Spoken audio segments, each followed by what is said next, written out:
TGIF, my friends. I'm fine, Craig. Hope you're doing well. Hi, Kevin. Coach Popovich here. How's everyone doing?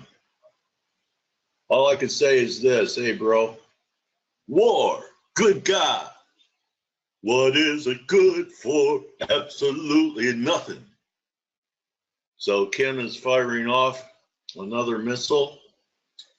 Dale, good morning, my friend. We still don't have your screen, by the way. Just wanted to let you know. Oh, okay. Thanks, Steve.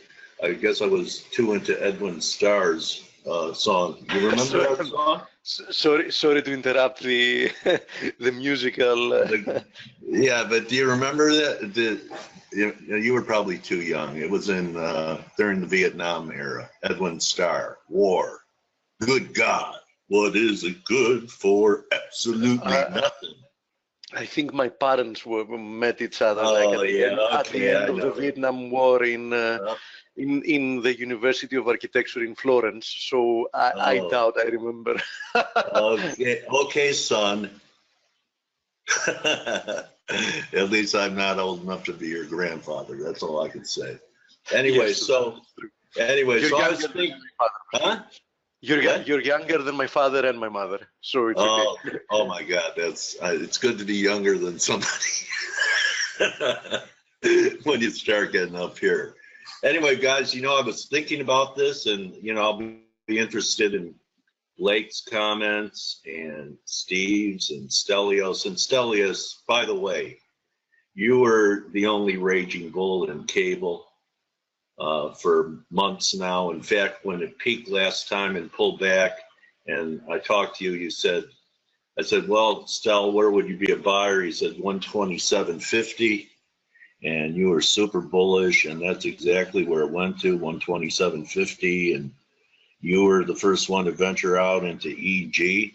Here we are. This was Stel's buy zone after this pullback. But I was thinking that, congratulations, Stel. Great analysis. I was thinking about, I think there's a possibility we're going to strike North Korea this fall. Okay, now, what's interesting about the market action, and here I want to congratulate another FACE member today for another great call. It was Nick live yesterday. Just looking for what happened to the FTSE. I had it up here. Huh. Oh, here it is. So Nick yesterday said, the strong pound is hurting the FTSE. It was this candle. We said looked heavy, ugly, down 1.2%. Nicola Duke, our harmonics diamond. So as far as the war scenario is in Gulf War I, I remember it in the 90s, the market was selling off into war. And the minute that Desert Storm started, it was a major low in bonds. It was a major low in the stock market. I'm not sure about the dollar. Same scenario after 9/11. The market went down after 9/11. We'd already been, in a bear market from the 2000 .com bust. But after we went in, actually, I believe we put in a low. So the point being, markets were going down in fear and anticipation of conflict. And what do you think, and what are we doing now? We're doing the opposite. So it's almost like we're going up into this.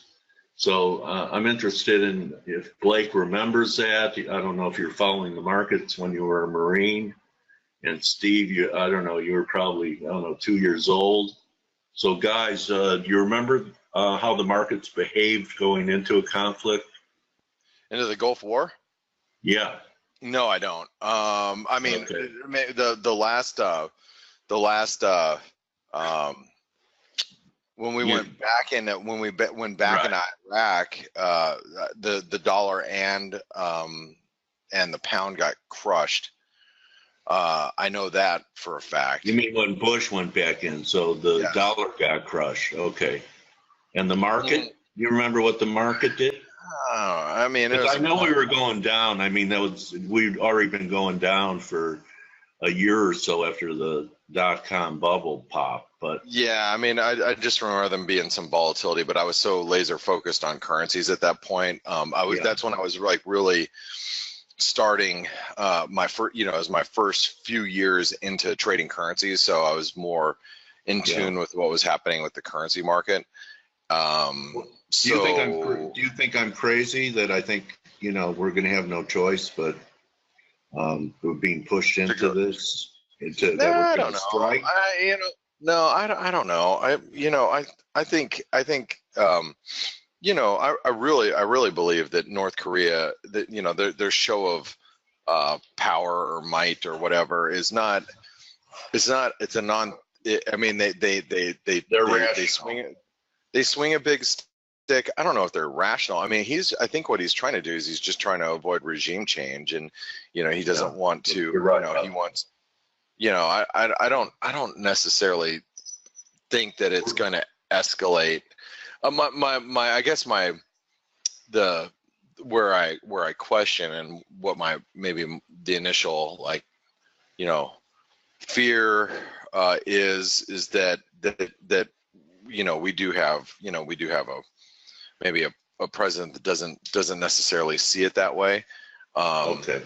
You know, so yeah, that's my only like fear, is that, you know, it could escalate just because of, you know, who's behind the red button over here on this side. I really think that it's, you know, North Korea is just more of a dog barking, if you will, you know. Okay. But anyway, well, I don't know. I mean, give him an excuse if Mueller has some heavy stuff on him, because that would definitely, you know, the country always gets behind the president. There's not going to be any kind of, you know, that's going to be pushed to the back burner if there's conflict. And right, leaders, if you think leaders are susceptible based on their personality and have more of an inclination because of their ego or whatever to go ahead and launch an attack, that would certainly be a reason to do so if there's problems with the Mueller investigation. Sure. You know, anyway, I mean, that doesn't make, you know, just something I'm thinking about, because, you know, he just keeps ratcheting up the tension, and you know, we do have a guy who, you know, likes to think of himself as macho. Yeah, I mean, it definitely can escalate. I don't. You know, I hope it doesn't happen, but I'm a little worried about it. Yeah, I mean, none of us do. Well, that's not necessarily true. I think the military-industrial complex, the neocons, probably are for it. Yeah, you know, I'm, you know, it's funny, I guess, because I've wielded a weapon before in my lifetime. You know, I'm probably more against, you know, military conflict than most. Yeah. You know, just a lot of soldiers come back that way. They come back. And, what a waste.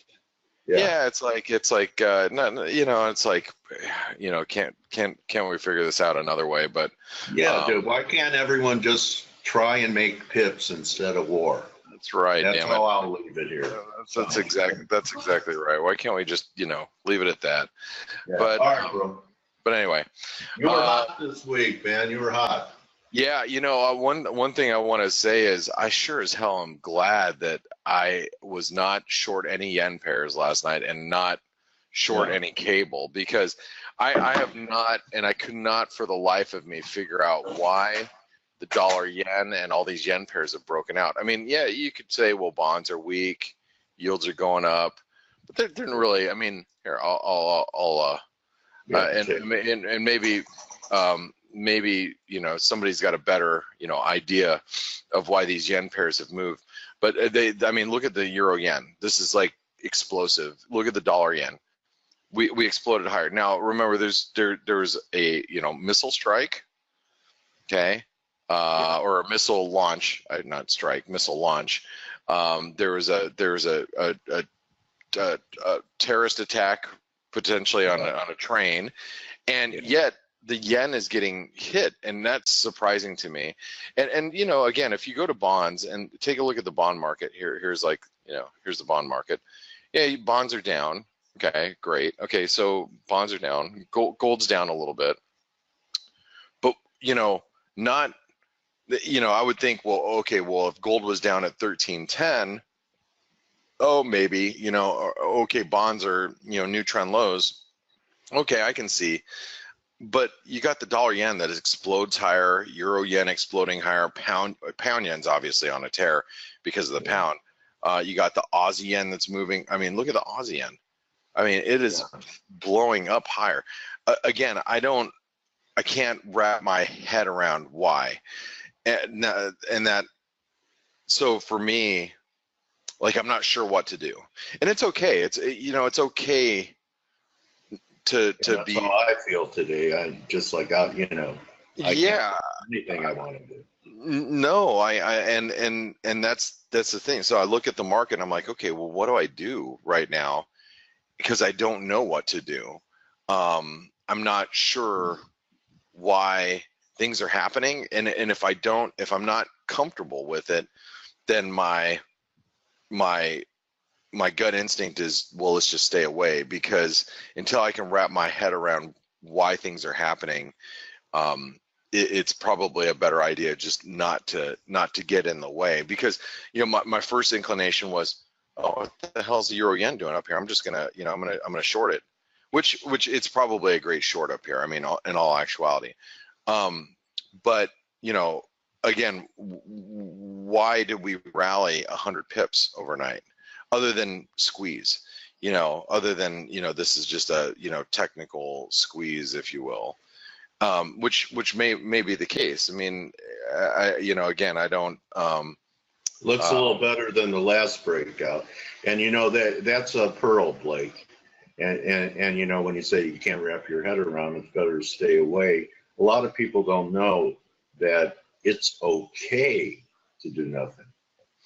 Yeah, it is okay to do. It is okay to do nothing. And again, I'm just, you know, when I sit in front of the computer, like I sat down this morning and I was so tired. I slept like a baby, and I could have slept at least another 4 or 5 hours. It's usually my situation on Thursday nights. You know, Thursday nights I'm pretty worn out by Friday. So, because most of the time during the week I only sleep like 4 or 5 hours at night. So, you know, come Thursday, Friday, it's kind of early, buddy. It is, and you know, I'm usually just really wiped out. So when I sat down this morning, you know, and I'm trying to wipe the sleep from my eyes, you know, I'm sitting here looking at the pound, like the euro pound, and I have all sorts of orders up here to sell. Like, I have orders all over, like layered through here. I'm just kind of displaying to you guys what I've got. I've got orders like all through the market, like through here to sell. And, you know, here we are, you know, yesterday we're down here, and I'm thinking, okay, any type of rally up into these, you know, prices, I'm gonna short the hell out of the market. And nothing, you know, it's just another leg lower. So I'm sitting here trying to wrap my head around, like, why the hell did all this stuff happen? And then, you know, finding out all the comments from the Bank of England, and, you know, about how, you know, about rates and inflation. And I'm like, okay, well, I get that. But then, you know, I took a look at the yen, and I did not expect this move higher. And so, you know, again, if I don't see it, I don't see it. And I'm, you know, and right now I don't. So I'm just, I'll just be standing aside until things settle down, I think. But I will show you a couple things that I'm like keenly aware of. The dollar, big rejection, big. I mean, this is a big time rejection here. The dollar, first of all, the dollar's in like this, you know, major support zone. I mean, so you go all the way back to, you know, I guess I can go to the weekly chart and just go back all this information. We're in a big like support zone down here. So obviously you got to be real careful being short the dollar. But the rejection yesterday was pretty big. I mean, here's like the channel, big rejection here, and the dollar's heading lower again. Now, you know, I look at like the euro dollar. The euro dollar looks like it can go back to 120 pretty easily. You know, we're heading back up to the 120 is the 618. So if here's the 618, comes right up here around 120. We got horizontal resistance, so I think we can tag that today. We do have retail sales here in a few minutes, actually in about 15 minutes. We got retail sales in Empire State Manufacturing. We got capacity utilization, industrial production numbers, consumer sentiment a little bit later. So we're chock full of data today. And really, the only thing that's going to get me bullish the dollar at this point is to get back over.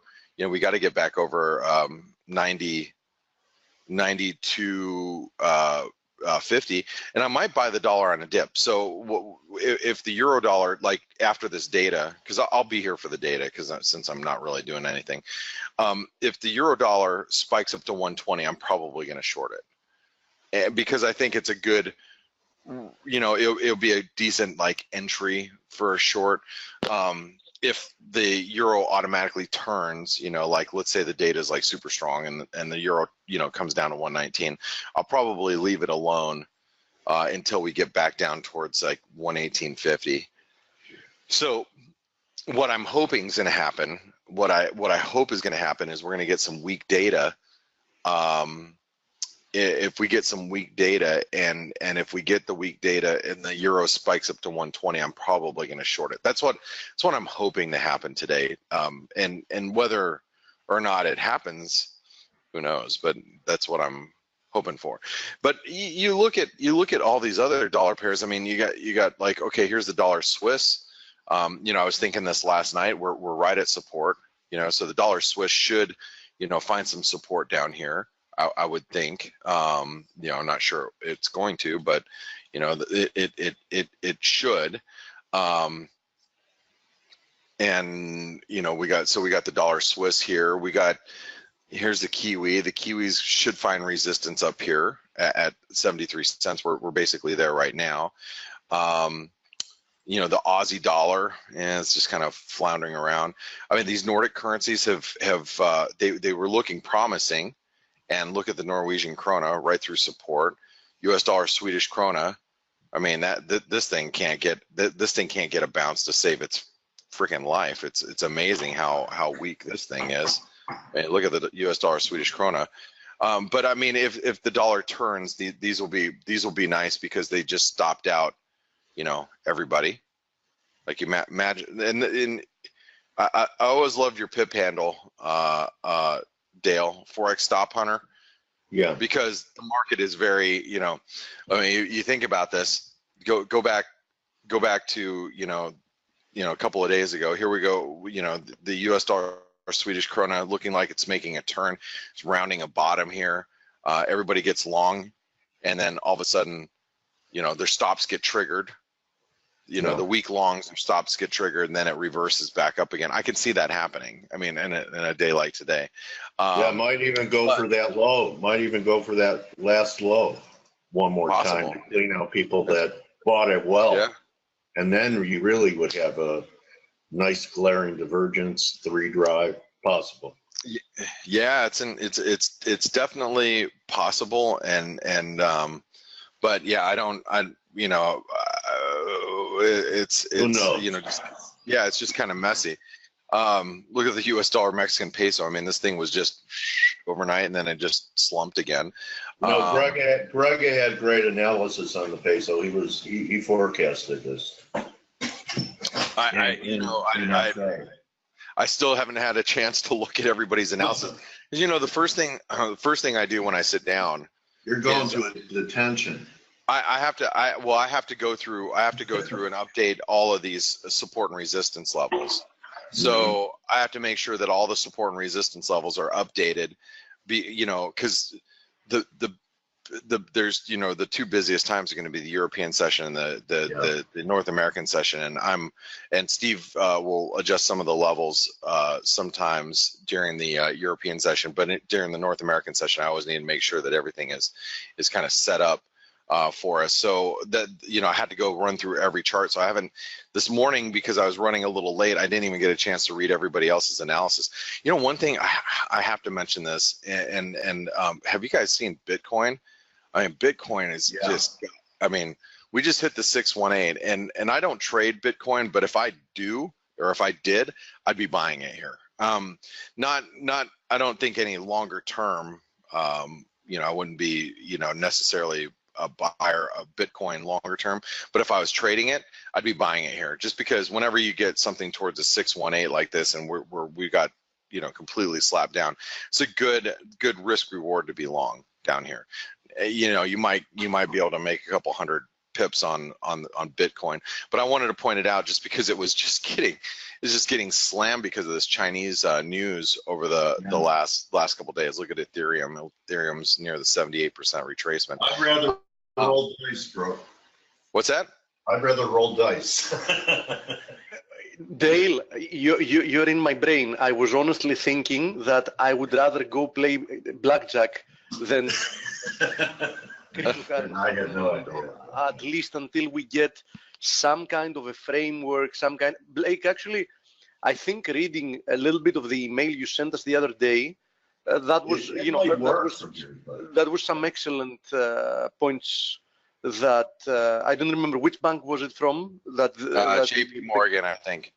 Yeah, I mean, the guy made some excellent points about it. Yeah, I mean, I think it was JP Morgan. Anyway, but yeah, Bitcoin's one of those things that, I mean, it's obviously the Wild West, and so you have to be extremely careful. But if you're using it as a trading vehicle, I think it respects a lot of technical analysis really well, because it's not plagued with algorithms. So I think it's a very clean market. That's the only attraction for me. I don't know if I would necessarily be an quote unquote investor in Bitcoin right at these prices, but you know, in other words, I don't know if I'd own them to put them away. But a chart is a chart. A chart is a chart. Yeah, I hear you, bro. It's clean, and I think that it's a good trading vehicle. You know, and I haven't ventured there yet. I'm kind of waiting for the next lull. Like, you know what's going to happen with Bitcoin is you're gonna have like probably a 6 to 12 month lull where, you know, no one's in it and it flattens out, and, you know, at that point I'll probably open up, you know, get a wallet and start looking at trading again, or trading Bitcoin at some point.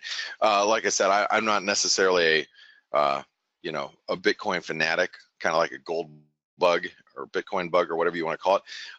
But to use it as a trading vehicle, yeah, I mean, you know, I could see it, and it's like I said, the moves are pretty clean, and that's why we cover them at ForexAnalytix, because there's a lot of you can see it, Bitcoin, look at it, just ratchet up right now, because it respects, you know, key levels and divergences, and I think that you can use that to your advantage as a trader, not necessarily an investor, as a trader, and that's what I like. You know, until Bitcoin gets, you know, plagued with algorithms, I think it's going to be an easier vehicle to navigate around. So yeah, it looks like it was a great call. You'd be taking profits right here. Yeah. So, but you know, I don't know how stops work, because I got questioned, like, you know, I don't think would I be confident in stops? I think you have to manage the trade, like, you know, sit in front of it and babysit it. You know, I don't think it's a set it and forget it type of thing, but there's good enough volatility right now where you can, you know, just sit in front of it, and, you know, like, you know, if you just played it right now and you scalped it for $50, I mean, it's, you know, $50 is $50. You put some size behind it, and you know, you got yourself a nice little gain. You know, so again, you know, those are things that I think about. Now, if you guys, a couple of you guys have been asking about the pound. Well, I look at the cable right now. It's at 161% extension. There's no way on God's green earth I'd be buying the pound right now. I mean, this is squeeze central. People are squeezed, and who knows when it's going to stop. I mean, this thing could go to 140 for all I know. I will tell you that I am not participating in it, and I will not be participating in it. If it drops back down to like 134, I will start looking at it again. I made a lot of money in the pound this week. Like I said yesterday, my entire month is realistically, if I wanted to just, you know, hang up my trading boots for the rest of the month, I'd be fine, because I've made what I needed to make already the last week, and that was all being short the euro pound. You know, I was short this thing at 92, and I got out of most of it around, you know, 89 and change down here. So this move right here has really, you know, made me a lot of money. I've not caught the tail end of it. Obviously, I missed, you know, last night's move, but there's no way I'd be shorting the pound, because a lot of people are, you know, I know there's a lot of you out there that are like, well, I'm gonna get short up here. We just hit 161% extension in the cable. I'm gonna short it. You know, you can if you want, and I think it probably will work out, but I'd rather just buy dips at this point. So, and I might have to not do anything for a week. You know, I might have to, it may take a week for the pound to, you know, drift down to 134. And that's an if. I mean, hell, we can turn around on Monday and the pound could be trading at 140. So, and then, you know, then I miss it, you know, and I'm fine with missing the market and missing trades. I'm okay with it. A lot of traders, you know, the differentiator between you and I, or myself and a lot of other traders, is I'm okay with missing moves. Yeah, there's, you know, always I don't beat myself up and say, oh God, you know what, you know, like I mean, I could have sat here and just, you know, said screw the analysis and screw like doing, you know, support and resistance, and cried over spilled milk all the last, you know, couple hours. You know, got out of my pound, I could have made an extra 80 grand and blah, blah, blah. No, you know, I'm not, you know, I don't think that way. It's, you know, it's already gone, and, you know, the train has left, and so now I got to look at something else and figure out what else to do, you know. So I don't think that way. And so now all I'm hoping for is over the course of the next few days that the pound, you know, moderates a little bit, and we slump back to 134, or at least get some profit taking, so I can reestablish a long position somewhere. But I can't even figure out where that is, because a lot of people, like, I got a question from one of our traders in the room today. And by the way, guys, if you want to say hello in the chat room, I'm not going to point out who said it to me, but you guys are on Jumbotron right now. You know, one of the traders was asking me, where am I going to buy the pound? Like, I don't know where to buy the pound, because it hasn't peaked yet. I don't think it's peaked. So until I can Ziggy, until I can figure out when, you know, when a top has been made, which probably won't be for a few hours if we have forged one, that's when I can start looking at fib levels and figuring out retracements, and when's a 38% retracement, when's a 50% retracement. We're decent levels to get back in. Anyway, I'm going to take you guys off now. So and I get rid of that. I don't need that right now. So anyway, I don't know where to buy the pound yet. It's like, I can say right now pretty definitively 134 would be great right here. You know, 134 would be great if I can get this price right here. I just don't know if that's realistic. You know, we have to find a top. Then I got to draw some fibs from those highs, wherever they may be, and then see if it lines up with 134. And right now it's questionable. I have no idea. So, so anyway, you know, and you know, yeah, somebody just said, hey, there's a downtrend line here. Yeah, I mean, the pound's probably going to stop somewhere around here, I would assume. And you're right, you got post-Brexit spike high. We have a downtrend line that comes right into it. I'd have to check a couple of data feeds and make sure that that's correct. But yeah, I'm sure the pound's going to stop here, because it's been, I mean, obviously relentlessly been bought, and you know, squeeze the hell out of. I just don't know if I'd want to short it. That's you know, watching it stop and seeing if it'll pull back is one thing. Shorting it is another thing. And shorting this beast right now, dangeroso, man, dangeroso. Hey, we got data in just a minute, so let's go over to the, we have retail sales, and we have Empire State Manufacturing, and here is the dollar yen. We're gonna, oh, that's bad data. Oh, dollar just got walloped. Well, you know, Steve said he had a good area. It's bearish until we close over 93. Never got there, Steve. Good call. Yep. So really weak data here. Dollar yen's getting crushed. Let's go over to the euro. Let's see where the euro just spiked up to, I shorted it at 85, just so you guys know. Spiked up to 87. Let's see. You know, Empire State Manufacturing data was very strong. So I sold it at 86 or 85.50. 119.85.50, and I'm gonna take my 13 pips, 14 pips off. I just scalped it really quick. That was nice. Quick. Nice. Yeah, trade. Yeah. I mean, just, you know, yeah. I wanted to sell that. I wanted to sell a spike up there, but I was hoping to get a little higher. But that's all right. Take what it gives you. Yeah. You probably caused half the move lower, I guess, Blake. No, not my little trade. It wasn't a big. It was a third of my normal position size. So now it was. I might be able to get to do it again here in a second. Nice dollars. Yeah, I'm gonna see if I can get 90 on it. If I can get 90 on it, I'll do it again. Hey, everybody! Just wanted to add one thing. You've been talking about the pound. Hi, Blake. Hey, what's up, Stel? Hey, I'm very good. Just wanted to add one more comment. You guys all know I am bullish the pound, and I just want to. I want to point out, in case you guys didn't mention, because I missed the first 10 minutes of the webinar. I complimented you on your bullishness of the pound. Oh, you have to play the video, man. Okay, I will.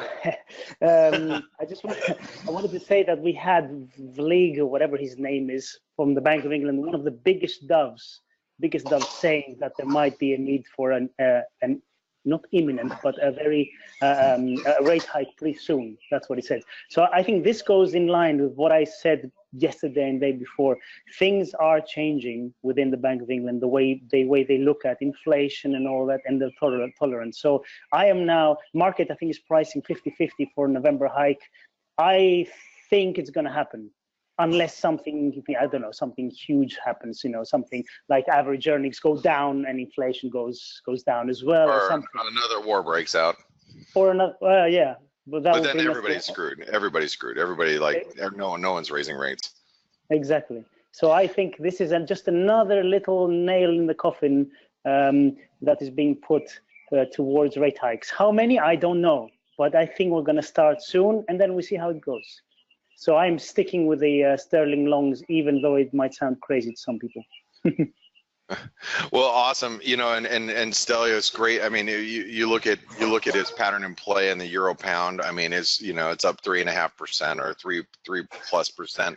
Really nice longer term trade. And you are a longer term trader, and so. And I'm going to pass it over to Steve, but I think traders that are listening in really need to understand how you can manage to stay in position so long. Like and Steve Volge, I'm going to pass it over to you right now. The charts, but I'm good. Like I can stay in a position for a week or two, and I can hang on. But how do you manage to stay in positions for weeks and months at a time? Well, for me, it's actually easier for me because that takes away the stress of looking at the market every 10 seconds. So if you notice the euro sterling short I had from 91, it went up to 93, didn't it? And it was nowhere near my stop, so I wasn't that worried, and I wasn't looking at it every 10 minutes. So it just suits my style of trading, and that's it. So. And obviously, you got to be in positions that are conducive to that too. Yeah, absolutely. Sorry, my dogs are going berserk here. I don't know why. Yeah. Hey, Mikey. Mike and Millie. Yeah. Yeah. So maybe somebody's trying to enter my house. I don't know. All right, Stelios. Thanks for the explanation. And guys, I'm gonna get ready for the trading day. But best of luck to you all, TGIF, and I'm gonna pass it over to you guys. Okay, Thank you, Blake. Have a great day. Thanks, guys. You too. Okay. Obviously, everybody wants to know about the pound pairs. If you remember yesterday, we specifically. Because I wanted to pass it over to Nick that was here. Very specifically, Dale, we just had a look at a few of the pound pairs, and if you remember, I said explicitly that having to do with the crosses, the euro pound was leading. Then we had the pound Aussie. Then we had the pound Kiwi. Then we had the pound Kiwi. Then we had the pound Aussie. And last we had the pound CAD. And we said that this was a prelude of what's going to happen here. We were testing resistance. If you see today here on the right side of my screen, the pound Kiwi is 0.6% up. The pound Aussie is 1.3% up, and the pound CAD is 1.4% up. So it's the highest gainer today, okay? Sometimes you need to check which of the markets is leading and know exactly what's going to happen later. So, today we're getting a very clean and nice break higher in the pound CAD. Obviously, that switches it to bullish mode. So any kind of a dip back to this area is definitely going to find buyers. Okay, so I'm bullish the pair as long as we remain on a daily closing basis above 163. So this is the situation with the pound CAD, and I think there is a lot of potential upside. Now, having to do with pound Kiwi, yesterday we said specifically that we are heading to new highs since the move now looks impulsive. And I think that's unavoidable. Of course, nothing is going to go in a straight line. So we might have like little pullbacks, like a pullback back here, for example, or whatever. But still, I would expect this to find buyers. Having to do with the pound Aussie, yesterday we said that if we clear this, the next target that will be hit is this confluence of the 61.8 and the horizontal resistance, which is roughly at 170.70. So I think that remains the case. And having to do with the pound Aussie, obviously, as we have a clear level that we can be bullish above in the pound CAD, the same remains in the pound Aussie. That level is 166.75. Okay. So I think that all these markets, are bullish, have now proven that they're bullish, and they're going to keep finding buyers at any technical correction that they produce up to that point. Okay. Having to do with the cable, Blake covered it. I had also sent an intraday update like a couple of hours ago, I think. The case remains. I'm in complete agreement with Blake. I think that 134, which will also coincide with this ascending channel that is now broken, if we even get down there, is going to find buyers as well. So there is no question that in the short term it's very overbought in any kind of time frame you look at it, the cable. But obviously, any corrections lower will, very soon find buyers. Personally, I even doubt that we will see 134 for a small period of time. So, but you never know. 134 is definitely going to be bought. So, the situation with pound pairs is quite clear. Needless to say, last but not least, is the one that we're short. Yesterday, I took half of my position off. If you remember, I had said in the webinar that Depends on how we close. I'm gonna decide how much of the position I'm gonna take off. Obviously, I'm regretting that I didn't just take off 1/3 of my position, but it is what it is. So I'm now maintaining, half of a position to this, and my next target is down here. So my next target is at roughly 86.50, 0.8650, and I think that any rebound to 0.8870 roughly is going to find sellers. So any move like this, okay, should find sellers for another move lower. I think that this move is clearly impulsive. I think that we most probably can now say that that was a 1, that's a 2, that now we're currently at a 3. Soon we should see some kind of a 4th wave and the 5th wave, hopefully, if it wants to be technically perfect, down to 88.50, and then depending on what kind of a rebound we see after that, we can reassess what kind of a move this whole move was. Okay, but for the time being, we don't need to look so much into the future. The pair is clearly bearish at the moment. The first rebound, I'm going to be adding back to my position, probably taking it back to full size. And once we test this level, we can discuss it. We're here every day anyhow, so we can reconsider and see what's going to happen. Another comment on the RSI, as you would say, the RSI is confirming the move. The RSI is now has now moved down to 25.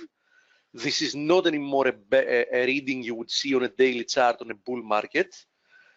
So the RSI is also confirming. So I would be looking at a rebound to hold, likely the initial rebound should hold, perhaps should even hold the 40 level in the RSI. Now the bigger pullback we're going to see after that might take us up to 50 or perhaps even 60, but the RSI is also confirming the bearish, the bearish nature of the move.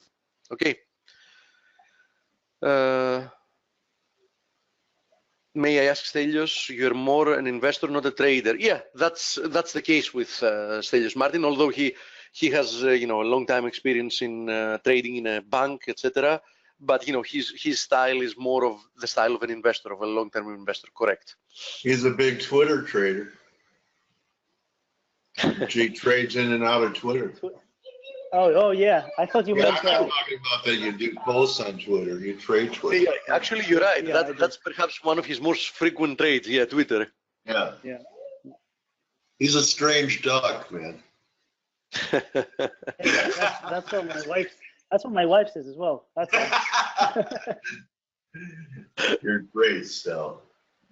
All right. So, Steve. Okay. So where are you at for, like, after a day like this?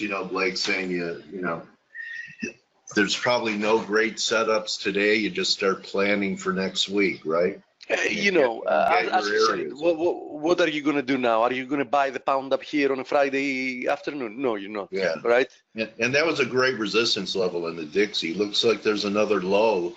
Here it is. Since you're mentioning it, here it is. And that's why we wanted to see a daily close above 93. So in essence, a daily close above this zone. Because simply put, this keeps it in a descending wedge. And the descending wedge can very easily produce one more push lower, right? Yeah, 90.70. Huh, okay. Yeah, why not? It could be a nice buy there.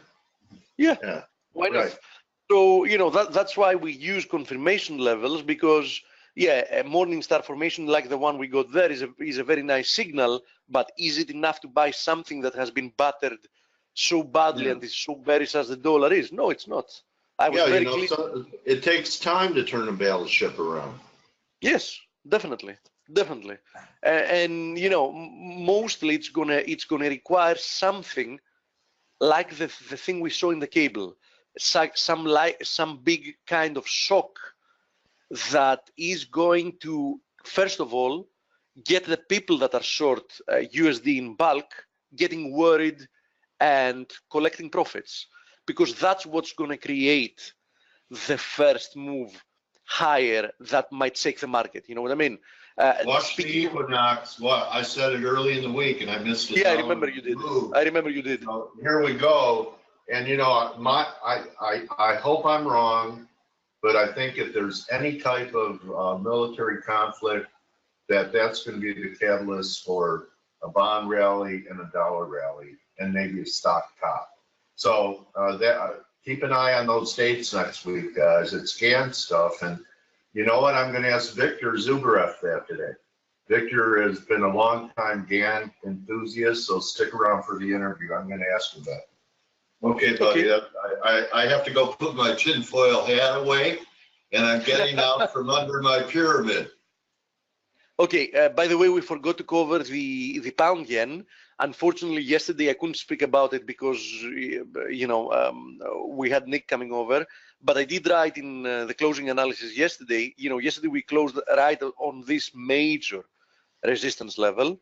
And obviously, you know, that was, if you remember, I made the comment to Nick yesterday. Nick saw it yesterday, and I told her, Nick, this looks to me like an impulsive move now and like being in third wave. And she said, yes, that's the case. So, you know, to be honest, when we closed right on resistance yesterday, I wrote, you know, that this is a key level for the trend. And, you know, a break above it is a very bullish development. In all honesty, I believe that the chances of this level holding this time as well was low. The prior move after this little consolidation here, after these 2 days higher, looked clearly to be, you know, in an acceleration. So since we failed to do this thing, which is get rejected from this zone, and we sliced through it like it was nothing, you know, the break above this move was, you know, was actually, you know, a confirmation that we're headed to my next target is 157. Of course, that doesn't mean that we're going to go, you know, in a straight line there. So, you know, any kind of move like this, I don't know if we're going to be so lucky to see it. So any kind of a retest of the 148 level should definitely find buyers. Okay. So any type of a pullback, I'm very skeptical that we're going to even see 148. We might resume a little bit higher, go to the 161.8 at 153, then do some kind of a shallower pullback, and then you know, go for the last move higher towards that resistance. But anyhow, you get the point. Pound yen is impulsive. I do expect one pullback at least at some point, but I do believe that this is going to be bought for new highs once again. Okay. Dale, what would be your expectations on gold in the case USDX and bonds rally? Leon is asking about it. I answered it privately. Sorry. I really don't know, but I would guess if gold, whatever directions markets are going into this time frame, they could be reversal turning points. So right now gold is selling off into it. So perhaps gold gets cheaper into that, and my best guess would be it's a buy. As long as we hold above 1,300. By the way, I made a vocal comment yesterday while Nick was speaking about oil. You remember, Dale, that we had said that as long as we hold above this, I remain constructive on crude. I didn't expect the pullback we got on Friday, but that actually didn't penetrate this level. And this is what I was looking for, and I'm still looking for it. I mean, I still believe that this area here should be tested. So, you know, especially as long as we hold above this zone, I do expect that we're going to see that. And, you know, it's more than obvious that, you know, crude is not in a rush to go anywhere fast. But if it is something at the moment, it is somewhat constructive. Okay, and you know Steve, for a year, I've had a long-standing target of 62 because on the weekly, when we bottomed last year, I anchored the wedge line at $62, and you know I'm a believer in 100% retraces off wedges, and you have the same thing. Okay, see the top of your wedge in May of last year? Yep. 2 years ago. You're absolutely right. And keep in mind that this is also a channel that I was monitoring in the in the weekly chart. So if you look at this, it looks like in the weekly chart that we are currently trying to break out of the downtrend.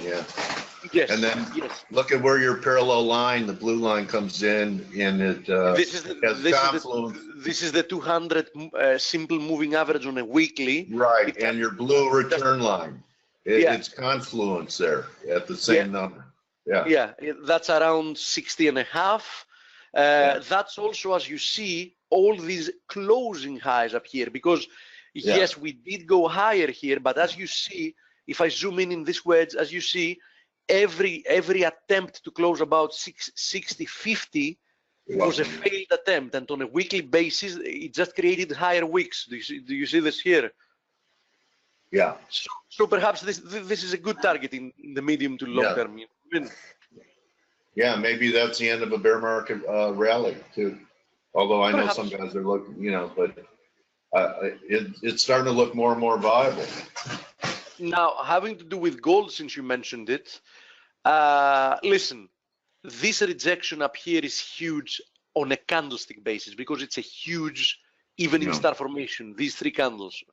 And it also came after an overthrow of this ascending channel and after falsely penetrating the 161.8 during the day.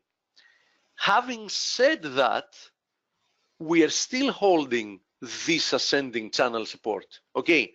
And as long as this is the case, although I have to say that this structure tells me that we should have at least one leg lower towards 1,300, and I would love to buy it there, and I know Blake, said the same some days ago, still, I cannot exclude the possibility of a rebound here, since this major support trend line is still holding. Yesterday, actually, it was tested and held to the pip.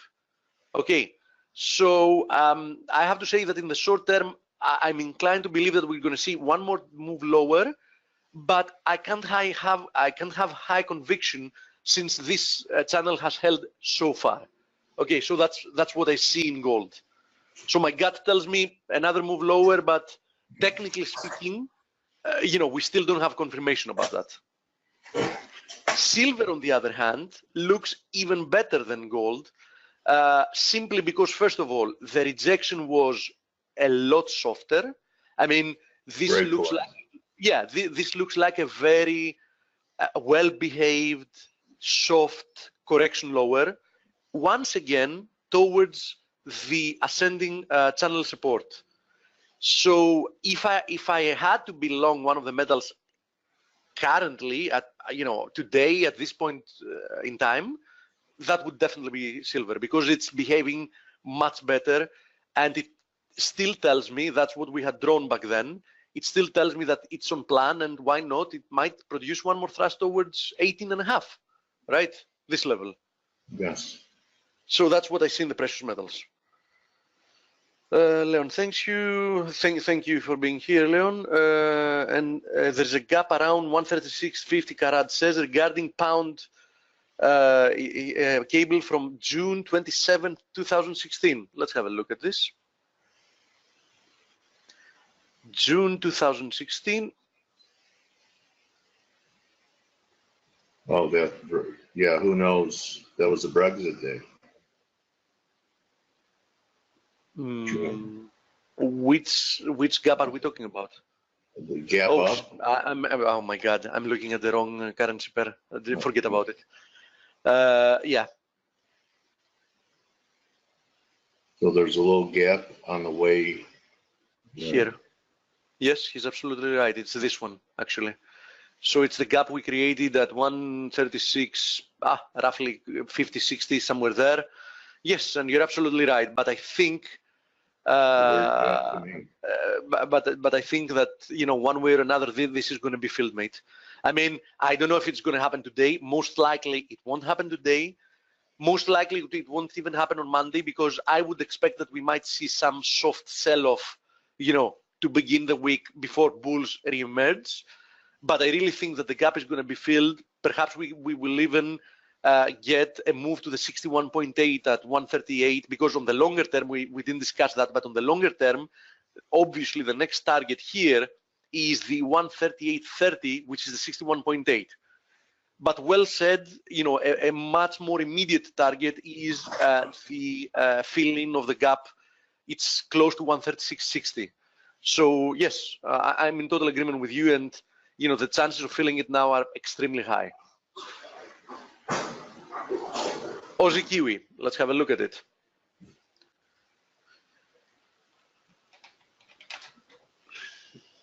Okay, Aussie Kiwi rebounded off the ascending channel support. Today's plunging again, in essence erasing yesterday's move. Listen, my feeling tells me that it's going to retrace, deeper than what we've seen so far, because this was a very strong move higher. But that doesn't mean that it's going to stop being bullish. So, of course, there is a chance that it's going to hold again this breakout level, the 110, call it roughly 110.20. We also have the ascending channel support. So, from a technical perspective, you can even decide to buy it here with a stop against the lows. I mean, the lows we had 3 days ago, like 1098. Personally, my gut feeling tells me that we're going to see something like this first, before higher. Okay. So from a technical perspective, it hasn't broken yet the uptrend, so we can't even call this the beginning of a correction. But I think that it's likely it will do something like this, and it will still remain bullish, of course. Okay, I mean, after seeing this kind of move, we need to have convincing evidence not to be bullish and not the opposite. Okay, that's what I see in the Aussie Kiwi. Copper, yes, we saw copper the other day as well. We had warned in advance that this thing was very close to a correction, and we had said it's actually just entering. I had indicated a general zone that had to do with two specific little areas. One of them I had said was this one, and the second one was this one. So these little two areas I'm looking for support, and I think it's also time that we draw, now that we have a confirmed correction taking place, it's also time that we draw a fib, so we can also see what kind of confluences we get. Okay, I don't see any major confluences, it's just the 38.2, so the 38.2 is important as well, so I would say anywhere between here or the 38.2 or this zone we have drawn here, which was the 50% fib, but on the other way, on the way higher. I think this general area can produce a first reaction, a first bullish reaction, okay? But regardless, copper remains bullish. Even if we see a deeper correction, copper remains bullish as long as we remain above this area, which is also the 61.8. Great top call, Steve. Great top call. Thank you.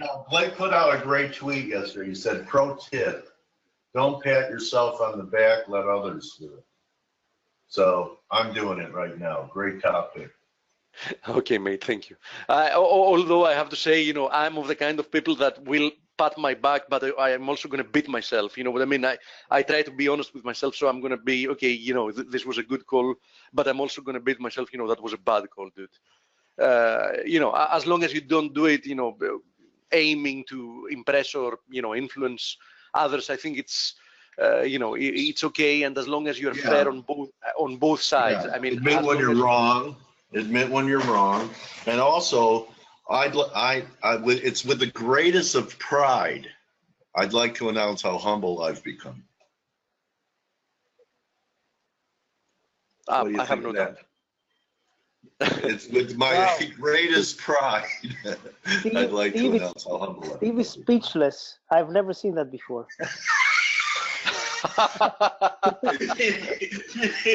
He didn't get it. His brain. He had a brain fart, buddy. Oh yeah, more than one. Actually. You know so how you got two minutes, bro. Go ahead. And thank you for reminding me. We've promised to our friends that we would release the chatroom integration this week. Oh yeah, yeah. And I have two announcements to make. First of all, the chatroom integration is over, but it came in a little bit later because we had some few issues that came up than expected. So currently the chatroom integration is done, but not released yet, because since it has already come to be a Friday afternoon, at least here in Europe, Friday afternoon, we decided that integrating people to the chat room just for a few hours, because nobody's in the chat room, the markets are closed, is not really worth it, and it's a good opportunity to run some more tests during the weekend. So the chat room for the ForexAnalytix members that fulfill the the criteria we've put in place that we've said here in the past, either getting a semi-annual or annual plan, or already being with the company for 6 months or more. Monday, when they log into their computers, the integration will have happened, so they will be able to. Let me show it to you, and let me say two things for people. Okay, so when on Monday.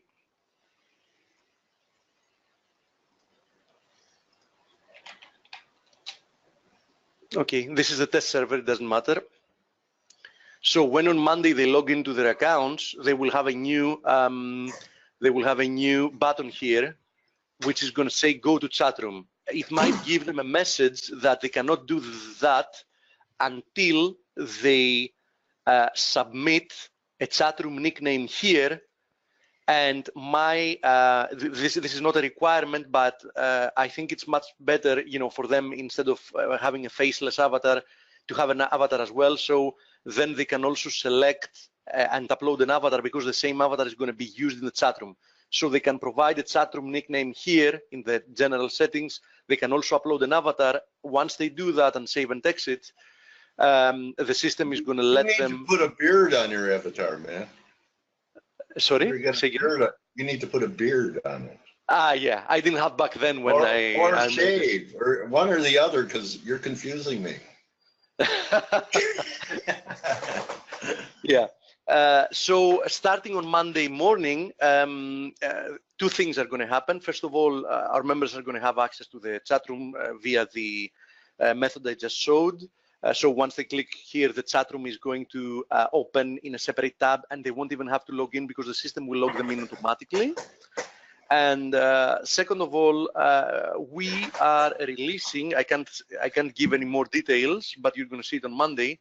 We are releasing a new season offer that's going to be for a limited time period only, for 2 weeks.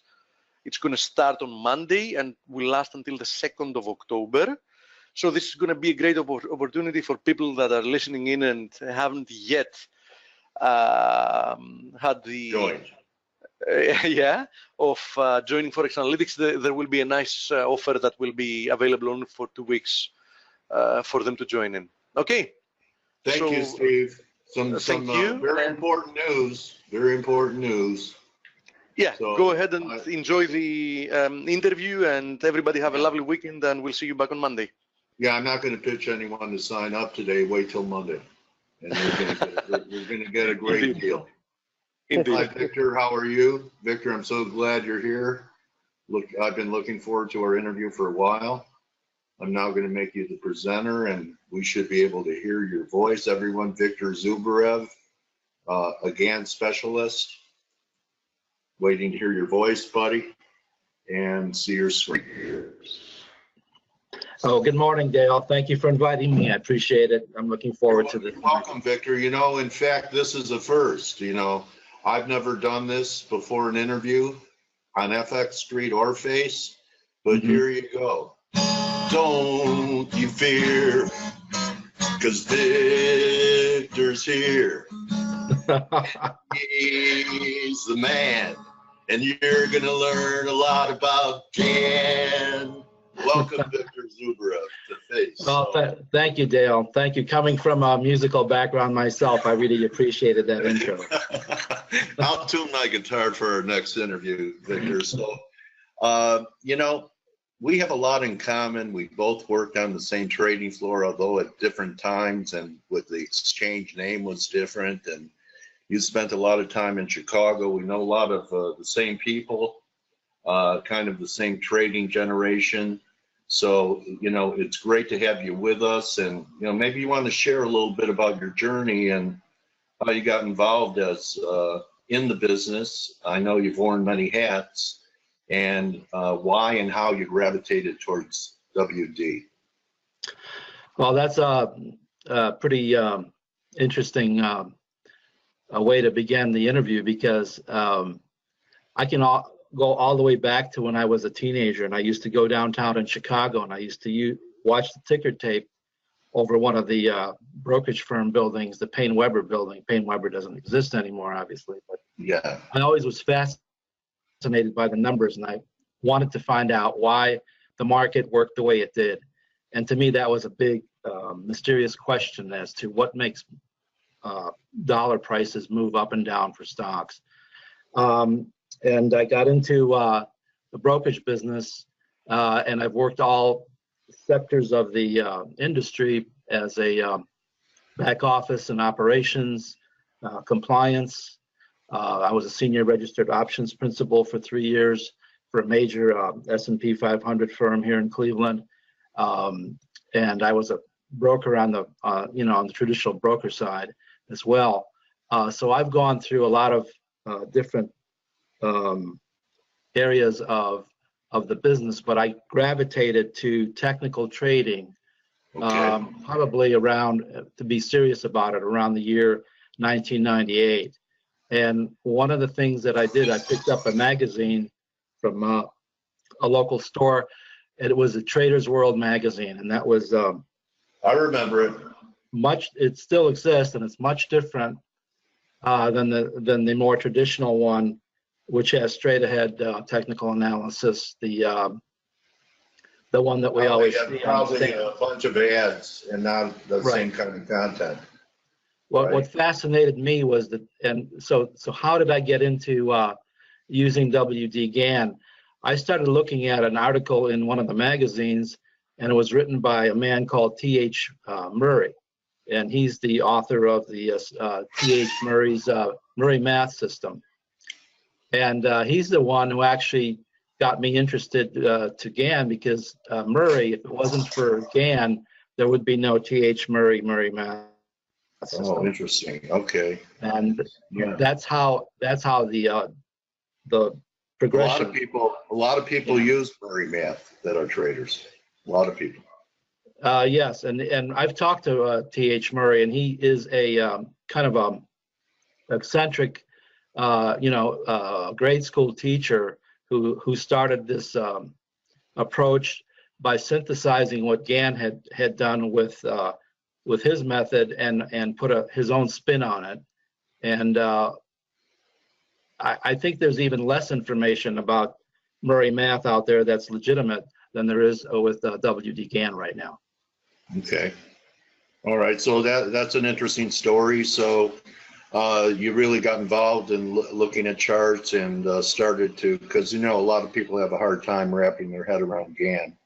A lot of people say, price action's everything, and WD GAN's at times more important than price. So I'm looking forward to hearing what you have to say. I've seen some real nice tweets from you. You've also probably put your own spin on what you've learned over the decades. So go ahead. Well, let me add one more thing, because there's as we've talked before, when people ask me, what's the best way to approach WD GAN, because there's all kinds of information out there, and it's loaded with basically snippets of things that you can gather and use, but it's not all concentrated in one area. And the best thing I can tell you is, and listeners out there, is that I view WD GAN's work as a work that's comprised of 3 separate methodologies. One is the traditional swing trading method, which he developed specific rules for. The other one is the geometric method of Gann angles and the square of 9. And then finally, there's a third aspect, which he himself, Gann, was reluctant to reveal to the public for obvious reasons, because if he did so, he probably wouldn't have had much credibility amongst the trading public, because it involved using astrological aspects applied to price and charts. And so those are the three elements that I've always viewed Gann as being it's still that way, Victor. Even in this modern age, if you bring up the planets in trading, a lot of people go, "Oh, that doesn't work."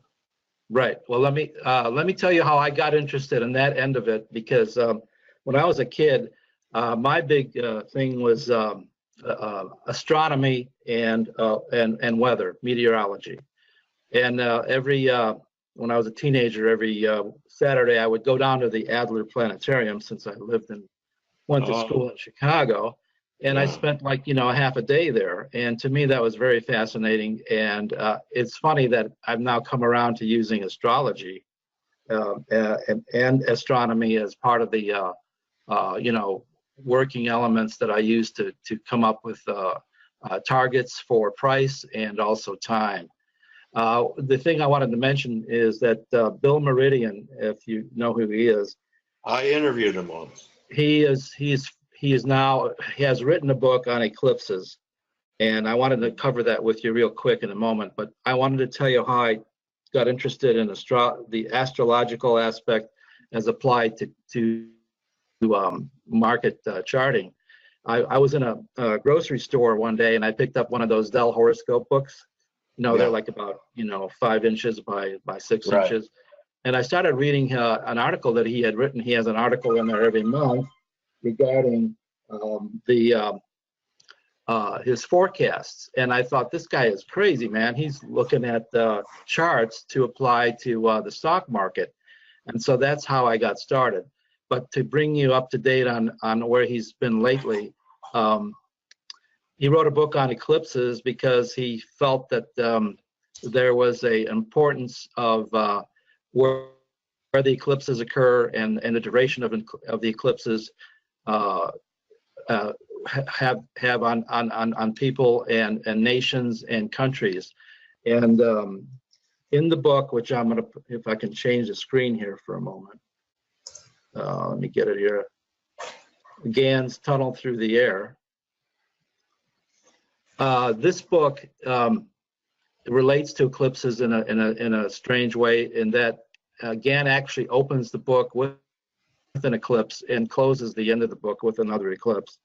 And in the book itself, Gann mentions the great Mississippi Valley flood that occurred while he was writing this book, and he had felt that it had a lot to do with the previous solar eclipse that foretold a catastrophe in the central portion of our country. And is that when it reversed course? Is that when the Mississippi reversed course? Or I think it did. No, actually, no. There was some major overflow of the banks that continued for literally a year and a half, and peaked in 1927. It began in December of 1926. What I thought was interesting was that just this year, everybody talked about the great eclipse of August 21. And that eclipse actually transversed the entire United States from the northwest to southeast. 99 years it's been since then. And that occurred, right after the August 21 solar eclipse. So there's a theory that the ancient philosophers like Ptolemy thought that if you take the duration of the eclipse, in this case the one in August here was 6 hours, you equate 1 hour of an eclipse for 1 year's worth of time. So they would say that this eclipse would actually have an effect on our country, because it went across our entire United States for the next 6 years, since 1 hour equals 1 year, and we have 6 hours worth of eclipse. That takes us to 2023. You know, And, Victor, it's funny that you bring it up because, you know, the two big hurricanes hit after the eclipse. The 8.1 earthquake in Mexico was after the eclipse. People that don't even, even look at eclipses are saying, wow, this is kind of unusual that we're getting a lot of these geological events in such a hurry and in such quick sequence. So you believe that that was a harbinger of what we've seen in Texas and Florida and the Caribbean? Well, I think that it was, but I'm not the expert at all of this. I try to use as much of the of Gann's methods that I am comfortable with. If I'm not comfortable with it, I will not actually present it or talk about it because I feel I'm not as good at it. So the eclipses are fascinating to me because they are supposed to be portents of something serious that's going to happen or will happen in the next few years, and that's always been the traditional astrological approach to eclipses. But if I can, I wanted to mention another thing about some of the charts that I will present. I have a list of about 10 or 12 charts I can show you, and a lot of them have to do with the my personal approach to making a chart as simple as possible, but with enough elements in it to come up with a set of ground rules for each type of chart. And I've been working on developing my own charts for the last probably 5 years, and I basically have trained 3 individuals on some of my charting methods, and they're familiar with it. So when I go over these charts, I will try to explain as best I can on how I read them, and they have nothing to do with Gann. What I do is once I get my charts in place, I then try to incorporate what I have learned through the square of 9 and the square root method to project price targets going forward. And so that's how I use Gann. I use some elements of Gann, but not all of them because there's just so much of it.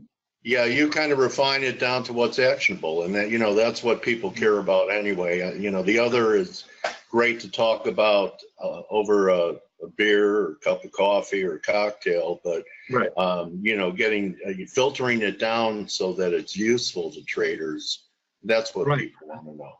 I think you're absolutely right. I've gone away from saying I use Gann only. I've been getting away from using Gann, but I always go back to test out some of the methods that I've learned that Gann would have taught his students. And so I'm going to show you. If I can change a chart here.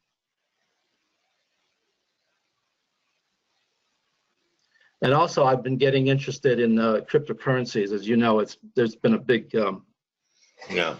social media explosion on the whole topic because people that are into the Bitcoin are so enamored with it that they can't see, a correction coming. And Chris Carolan, which you had on recently, I think he's one of the best authors of tweeting lately, saying, some of these people need to get serious about looking at a correction here.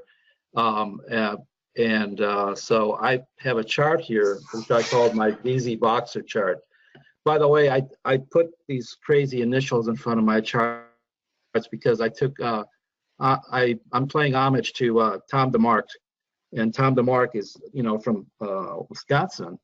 And he worked with George Soros, and I think he also worked with a couple of other major investment managers, but he developed his own rules for his charts, and of course he labeled them with his initials TD before the chart. So that's what I did. I'm giving homage to someone who I really give credit where credit's due. Yeah. Right. I think his first book that came out probably in the late mid 90s. I thought was fantastic because it had he presented a totally new and exciting approach to analyzing the markets. And so this first chart that I'm, can you see this chart? It's my 10-minute VZ Boxer chart of the Bitcoin. And if you see the banded areas, that's what I call the river. That's what I call the river. And if you see the light blue candles with the triangles above, and then there's the light magenta triangle candles below the red part of the river. Those are areas where you can get long, and those are areas where you can get short. Underneath there is what I call the fish. The fish are important because they actually can actually move with the candles and change direction almost virtually at the same time as the trend changes. So there's almost virtual no lag. That's what I like about the fish, is that there's no lag. Because you want an indicator that will give you the ability to change your trading position almost immediately. The other thing is that the blue line underneath, I call it my blue line, and that basically gives you overbought or oversold. The bottom section, the bottom panel with the red is my version of an ATR, and I use that to project prices. So if I use the ATR, I double the ATR reading. Now, if you see at the bottom there, it says 33. I'll double that, and I'll have a projection of where the trade should go in terms of price target. And it works quite well in doing this on a 10-minute and a 5-minute chart. And let me see if I can go to another one here. That's an interesting metaphor. The river, the fish. I thought your last two indicators might be the hook and the bait. Yeah, well, I haven't gone that far, but yeah, I like to play with. I like to play with word usage on these charts because it makes it's more fun to talk about it that way, I think, than the traditional method. And they kind of work together, as you said, the fish and the river, and we have the triangles in there as well. Let me go to another chart here, and this is much different. This is what I call my VZ FOUX, FAOUX rather, MM chart.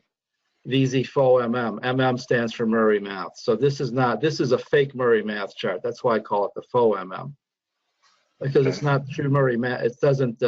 It's not set up with true Murray Math rules, but it works. And so I discovered that if I applied a blue line underneath it, which you can see there, and used Renko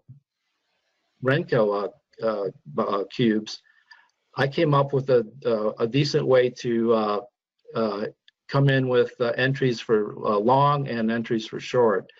The center line of the Murray Math section there, the white center line, you see that? I call that the safety trade line. And I call it the safety trade line is because when prices move through there, you can enter a trade usually there with good success. Most of the time, if the trend is strong, it will go right through the safety trade line. If the trend is about to end, it'll actually stop near the safety trade line and reverse. So that's my version of Murray Math's. How do you manage risk on these signals?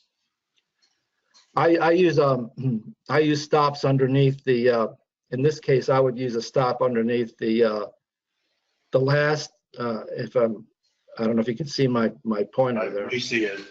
Okay, right there. I would use a stop underneath right there. Okay. And there are a set of rules that I have for using the Renkos for entries. For example, I would not enter here, but I would enter on the second after the second Renko cube closes, and I would stay in the trend until I go right all the way up to here, and then when I see this reversal here, I'll get out right here. That was a nice ride. Okay, the same thing happened back here. I wouldn't get in on this one, but I would get in right here. And here you saw there was resistance at the safety trade line. Yeah. But then it pushed through.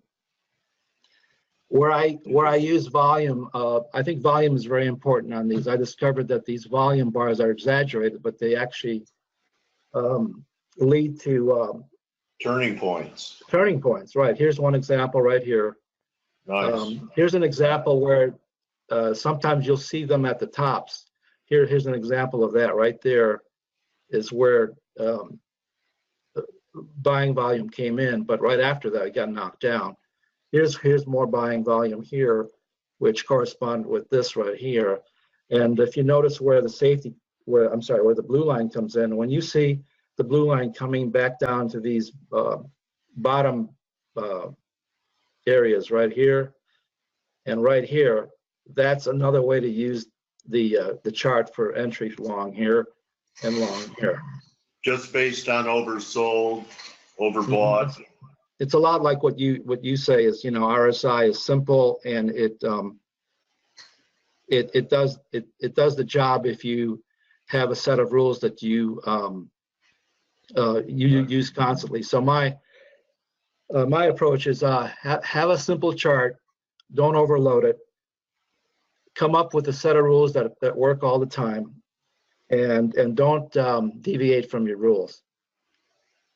And I wanted to mention, since we're talking, back in when I was still working in Chicago, I worked for a brokerage firm called Republic Securities, and they were set up by Collins Commodities, now called Rosenthal Collins. And the reason they had to set up a BD broker dealer is because they were offering a managed commodities pool run by Richard J. Dennis, structured as a limited partnership. So it had to go under SEC NASD rules. And I didn't know it at the time, but Richard J. Dennis was one of the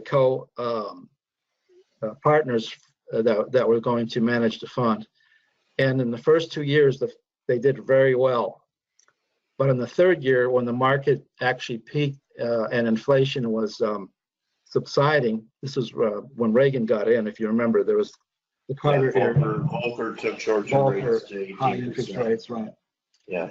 Well, commodity prices collapsed, and all of a sudden, Richard J. Dennis had a problem with getting the same returns he had over the previous 2 years. So what did he do?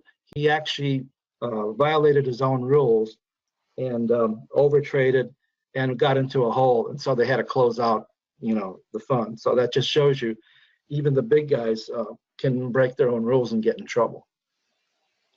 Right. Let me go to another chart here. Even legends like Even legends, right. Excuse me. We're back to a 5-minute Bitcoin VZ Boxer chart.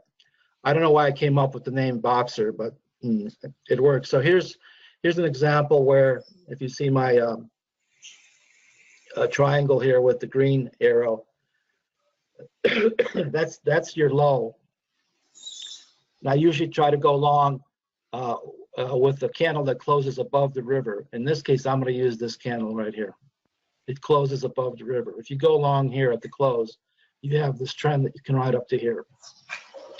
You can see that the fish are already been moving higher. And you can see that the ATR I used to project the price, I projected 33, I think it was 59, so it hit the target. Nice. Okay, let me go to another chart. This is number 3.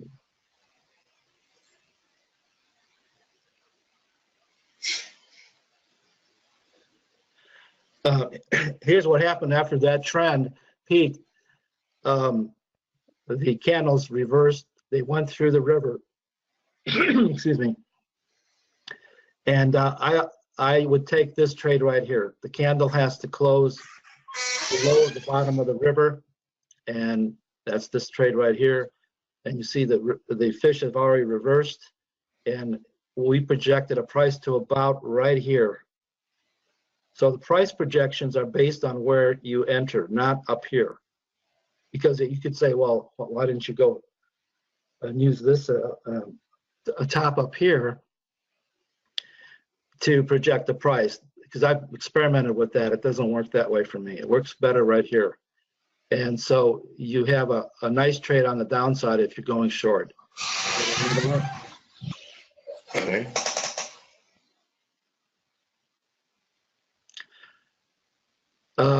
One of my favorite Forex pairs is the USD JPY. I like the way it trades, and I like the fact that the Easy Boxer works very well with it. So here's where you would go long, right here, because you've got a candle that closes above the river. Yeah. It's an up triangle, and I projected price based on the ATR. I use this ATR, and I doubled the ATR value, and I come up with a level right about here. Actually, back here, sorry. Nice So trade. that's the ATR target. So if you're a trader and you want to figure out where you're going to go with this trade, this to me was a very accurate way to approach the whole topic of price targets, because new traders don't have an idea where price may go or where they want it to go. But at least when they're here, they have some idea that they might go up to here. And So the fish your method gives you objectives. Right. Your method gives you an objective, and I found that the fish was a very important component to the Boxer chart, because the fish actually flip right here. If you see this right here, Yeah. they flip here and they stay above until they get to here, and then after that it becomes more of a sideways. You know, it's almost Rosh Hashanah. You have me thinking about gefilte fish. That's right. That's another chart I should make up, the fish chart. Yeah. So so your method's very interesting, Victor. And you know, I know you have a lot of charts here. Do you have anything that kind of projects with market action that we've had recently that may give some future projections, or are the rest of the charts mainly just showing the history and explaining the method? Because that's fine. I just wanted to know if there was any, you know, things that you're seeing that, you know, we might be able to at least take into account in our intelligence gathering that we should be thinking about going into the future here. Well, what I do is I don't have a chart for that. Let me see if I have one to bring up close to it. Maybe this will do it.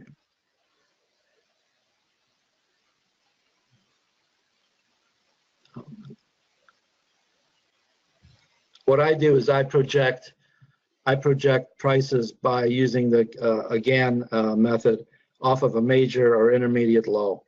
I don't have an example here I can give you, but I also use the astrological aspect of it, which is converting a longitude on a horoscope chart for the major planets like Jupiter or Saturn, and I find out where the actual mini ESs are at the time. So that conversion is easily done. I'm not going to go over it right now with you because it may take a few minutes, but it gives me an idea of where the market resistance overhead is or where support is underneath.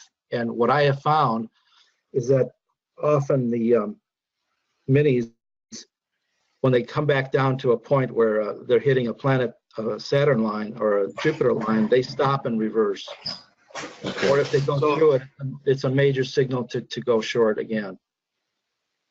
Okay, so that would be where? Back under the blue line or red line that you have in the S&P? In this chart, I think for some reason it didn't cut it off. This is my VZ Momo chart, and you can see that the bars are trading above the blue line. That's a very short term moving average. What this red line here is the 144 day moving average, and then the bottom line, the white line, is a 377 day. So why do I use these numbers and not 200 or 50 day or 100? It's It's because they're Fibonacci numbers. Right. And Right.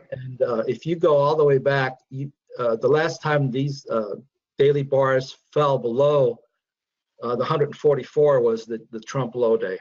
Okay. Yeah. What a day. In a way, what you asked me is what is my opinion of the market? The opinion of my market is that the powers that be are still holding it up strong, and Yeah. the only time I would get really crazy and serious about going short is if we fell down to the 144-day moving average line. Okay. That looks like around 2400, 2410. I'd like to ask you, when you're training people, would you say the emphasis of your training is for shorter term scalping, swing trading, or position trading? Well, the three different charts that I've been lately using, the VZ Momo, which is this chart you see here, I changed on the screen so that you can see where the Trump low was right here. Mm-hmm. Yeah. See where we actually fell below both the 144 and the 377. Yeah. But then we bounced back, obviously. So this chart would be used for position trading. Okay. The VZ Fo Murray Math chart would be used for scalping. Okay. And the other one, the last chart that we use is the one we use for swing trading. So yeah, I've developed three different types of charts to satisfy the trader's request for position, swing trading, and scalping.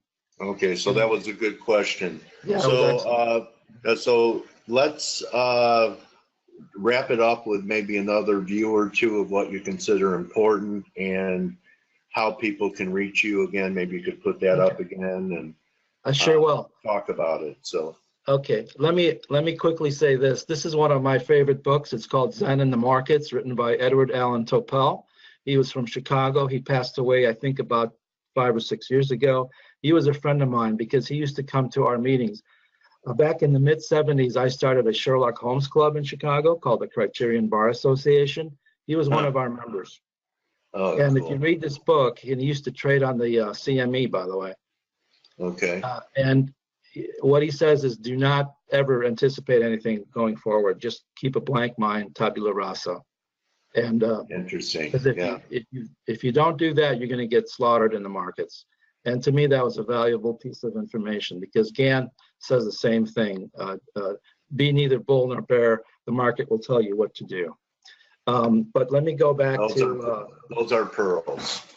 Yes. Because I've ignored them at my own peril, and have had opinions. So yeah, great point.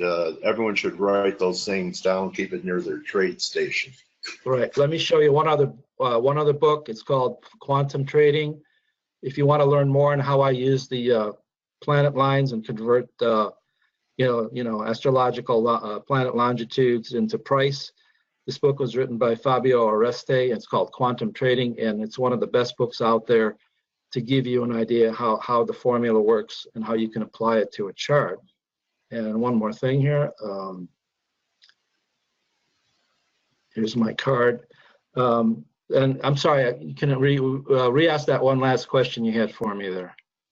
That was it. How people could get a hold of you and follow Victor on Twitter. He uses his name, nothing fancy, at Victor Zubarev, and there's his email using a Yahoo. You want to get a hold of him. Either method is good, right? Right. I'm inviting the public to give me drop me an email, or if you're on Twitter, to send me a DM. Don't do it on the public line, but send a DM to me on Twitter. I'm looking to take on 3 or 5 more people, which I can train some of these methods. And if anybody is interested in scalping the Forex market or the cryptocurrencies and swing trading, the other more traditional indexes, just give me a call. Okay, Victor. So I want to thank you once again for taking the time to edify our community and tell us a little bit about your journey and sharing what you can with things that you've developed, your methods, and really appreciate you coming here today, Victor. You're my trading warrior brother, and I wish you great success post-eclipse and all the way to the next full eclipse across the United States. So Thank you, Dale. good hunting, Victor. Thank you, Dale. I appreciate it. You're a hardworking individual in this business, and I have a lot of respect for you because you reach out to help traders become better at their craft. I think that's great. I appreciate that, Victor. Now, everyone have a great weekend, Face. And I'm looking forward to next week with everyone. Remember, this is your last week of summer. Go out and enjoy it, and we'll kill them next week. And most of all, don't just count your pips, count your blessings. You're very welcome, Simon and Craig and Martin. I'll see everyone next week. Thanks again, Victor. Thank you.